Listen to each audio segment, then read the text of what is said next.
Mayor councillor নির্বাচনে জামায়াতের বিপক্ষে দাঁড়াবে এনসিপি। এককভাবে প্রার্থী দেওয়ার কথা জানালেন সার্জিস আলম। শেষ মুহূর্তে বদলাতে পারে সিদ্ধান্ত।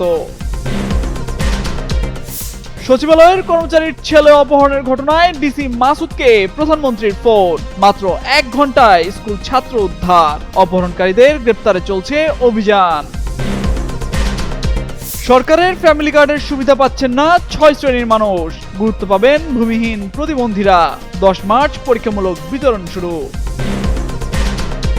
স্বরাষ্ট্রমন্ত্রীর পদত্যাগ দাবিতে ফেসবুকে জুনায়েদ সাকির নামে মশাল মিছিল ইভেন্ট। বানোয়াট ভিত্তিহীন বলছে অর্থ মন্ত্রণালয়।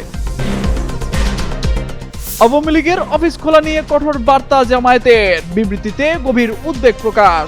নিষিদ্ধ ঘোষিত দলের বিষয়ে সতর্ক থাকার আহ্বান। ত্রয়োদশ জাতীয় সংসদ নির্বাচনে কাঁধে কাঁধ মিলিয়ে ভোটের মাঠে লড়তে দেখা যায় বাংলাদেশ জামায়াত ইসলামী ও জাতীয় নাগরিক পার্টিকে। এবারের নির্বাচনে বেশ সাফল্য পেয়েছে 11 দলীয় জোট। এছাড়া বিভিন্ন ইস্যুতেই একসাথে সরব থাকতে দেখা যায় জামায়াত ও এনসিপিকে। এমনকি স্থানীয় সরকার ও সিটি নির্বাচনে একসাথে দেখা যেতে পারে এই দুই দলকে, এমন গুঞ্জনও চাউর হয়েছিল রাজনৈতিক অঙ্গনে। তবে সেই গুঞ্জনে পানি ঢেলে নিজেদের অবস্থান জানালো জুলাই আন্দোলনের নেতৃত্ব দেওয়া তরুণদের দলটি। স্থানীয় পর্যায়ের নির্বাচনে জাতীয় নাগরিক পার্টি এবং জামায়াত ইসলামী আলাদাভাবে প্রার্থী দেবে বলে জানিয়েছেন জাতীয় নাগরিক পার্টির উত্তরাঞ্চলের মুখ্য সংগঠক সার্জিস আলম। মঙ্গলবার রাতে বাংলা মোটরে দলটির অস্থায়ী কার্যালয়ে এক সংবাদ সম্মেলনে এ কথা জানান তিনি।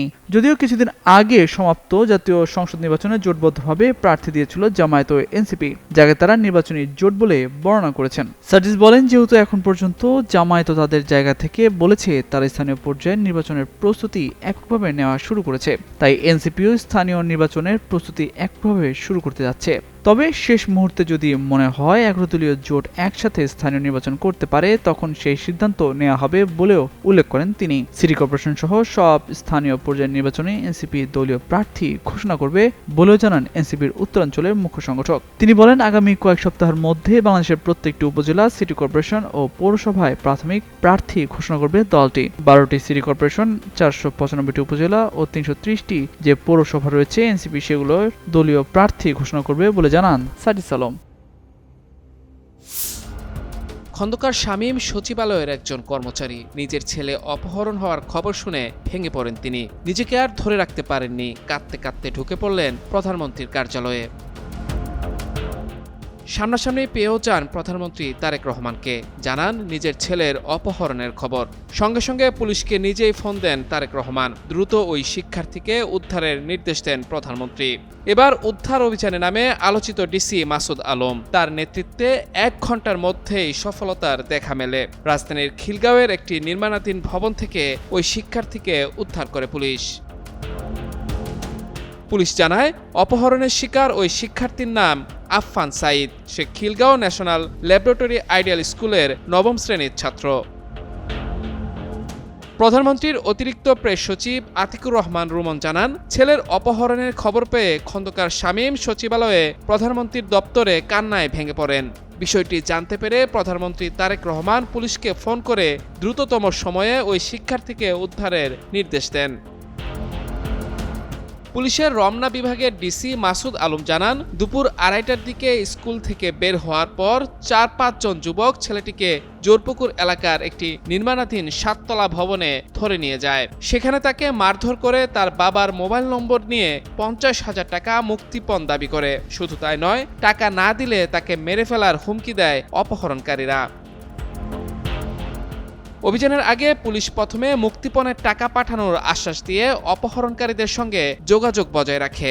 কৌশলে দর কষাকষির মাধ্যমে মুক্তিপণের পরিমাণ 10,000 টাকায় নামিয়ে আনা হয় এবং অপহরণকারীদের অবস্থান শনাক্তের চেষ্টা চলে। এক পর্যায়ে পুলিশ তাদের অবস্থান নিশ্চিত করে ওই নির্মাণাধীন ভবনে হানা দেয়। পুলিশের অতর্কিত অভিযানের মুখে ওই স্কুল ছাত্রকে ফেলে রেখে অপহরণকারীরা পালিয়ে যায়। এ সময় অক্ষত অবস্থায় ছেলেটিকে উদ্ধার করতে সক্ষম হয় পুলিশ। তবে অপহরণকারীদের গ্রেফতারে অভিযান অব্যাহত রয়েছে বলে জানিয়েছেন ডিসি মাসুদ।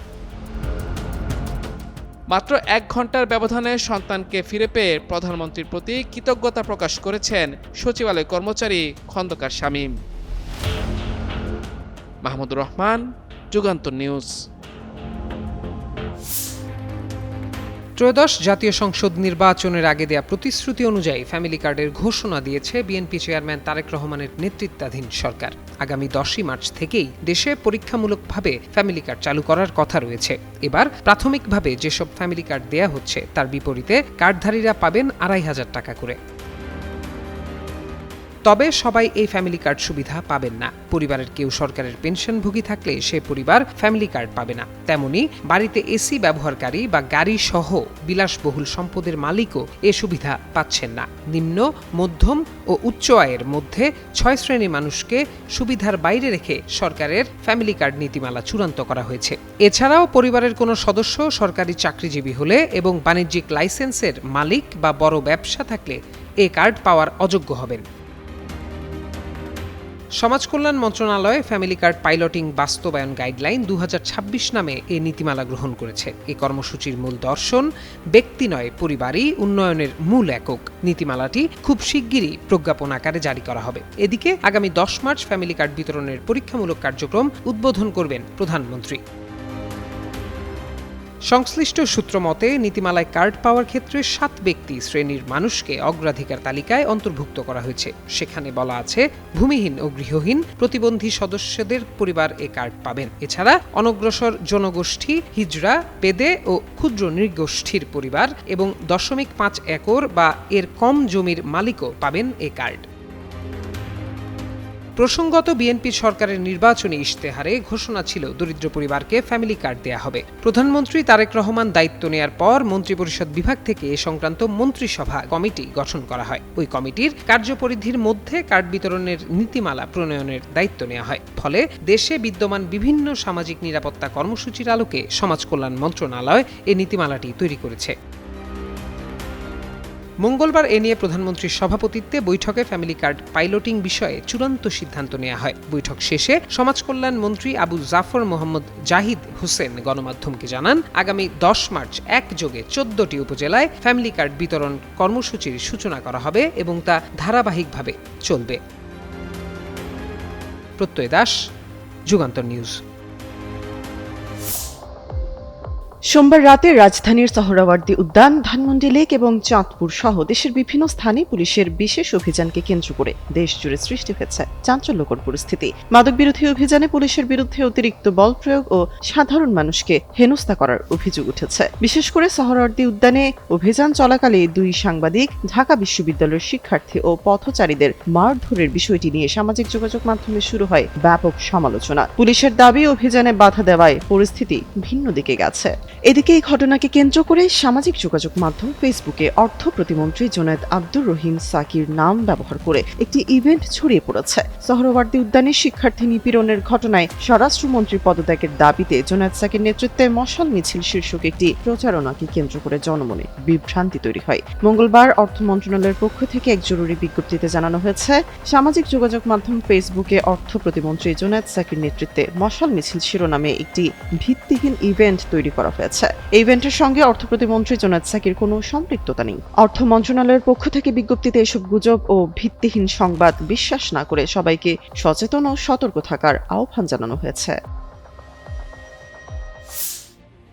বিভিন্ন এলাকায় অফিস খুলে আওয়ামী লীগের দলীয় কার্যক্রম পরিচালনার খবর পাওয়া যাচ্ছে। সোশ্যাল মিডিয়ায় এসব ভিডিও ভাইরালও হচ্ছে। কার্যক্রম নিষিদ্ধ আওয়ামী লীগের এই অফিস খোলা নিয়ে গভীর উদ্বেগ প্রকাশ করে বিবৃতি দিয়েছে বাংলাদেশ জামায়াতে ইসলামী। মঙ্গলবার দলটির সহকারী সেক্রেটারি জেনারেল এবং কেন্দ্রীয় প্রচার ও মিডিয়া বিভাগের প্রধান অ্যাডভোকেট এহসানুল মাহবুব জুবাইর বিবৃতিতে বলেন, বাংলাদেশ আওয়ামী লীগ একটি নিষিদ্ধ দল। তাদের রাজনৈতিক বা প্রশাসনিক কোনো কার্যক্রম পরিচালনার বৈধ এখতিয়ার নেই। সাম্প্রতিক জাতীয় নির্বাচনের পূর্বে বিএনপি মহাসচিব মির্জা ফখরুল ইসলাম আলমগীর সহ আরও কতিপয় নেতা প্রকাশ্যে বলেছেন যে বিএনপি সরকার গঠন করতে সক্ষম হলে আওয়ামী লীগের নেতাকর্মীদের মামলা থেকে মুক্তি, নিরাপত্তা ও বিশেষ সুবিধা দেওয়া হবে। তিনি আরও বলেন, তাদের এই ধরনের বক্তব্যের সুযোগ নিয়ে নিষিদ্ধ দলটি আবারও সক্রিয় হওয়ার চেষ্টা করছে। বিশেষত শাসক দলের ছাড় দেওয়ার মানসিকতা তাদের প্রত্যাশাকে উস্কে দিচ্ছে। আমি সরকারের ছাড় দেওয়ার মানসিকতায় গভীর উদ্বেগ প্রকাশ করছি এবং নিন্দা ও প্রতিবাদ জানাচ্ছি। বিবৃতিতে বলা হয়, আওয়ামী লীগ দেশের বিভিন্ন জায়গায় তাদের দলীয় অফিস খুলে জয় বাংলা স্লোগান দিচ্ছে এবং ভীতিকর পরিবেশ সৃষ্টি করছে। ফলে জনগণের মধ্যে তীব্র ক্ষোভ দেখা দিয়েছে এবং উদ্বেগ, উৎকণ্ঠা উৎকণ্ঠা বিরাজ করছে। এক্ষেত্রে সরকার ও প্রশাসনের কোনো কার্যকর পদক্ষেপ লক্ষ্য করা যাচ্ছে না। তিনি আরও বলেন, আমরা সরকারের নিকট দেশবাসীর সামনে সরকারের দৃঢ় অবস্থান স্পষ্ট করার জন্য জোর দাবি জানাচ্ছি। দেশ ও জনগণের নিরাপত্তা রক্ষা করা সরকারের অঙ্গীকার এবং সাংবিধানিক দায়িত্ব। পাশাপাশি নিষিদ্ধ ঘোষিত আওয়ামী লীগের ব্যাপারে দেশের সর্বস্তরের জনগণকে সতর্ক, সজাগ ও সচেতন থাকার জন্য আহ্বান জানাচ্ছে বাংলাদেশ জামায়াতে ইসলামী।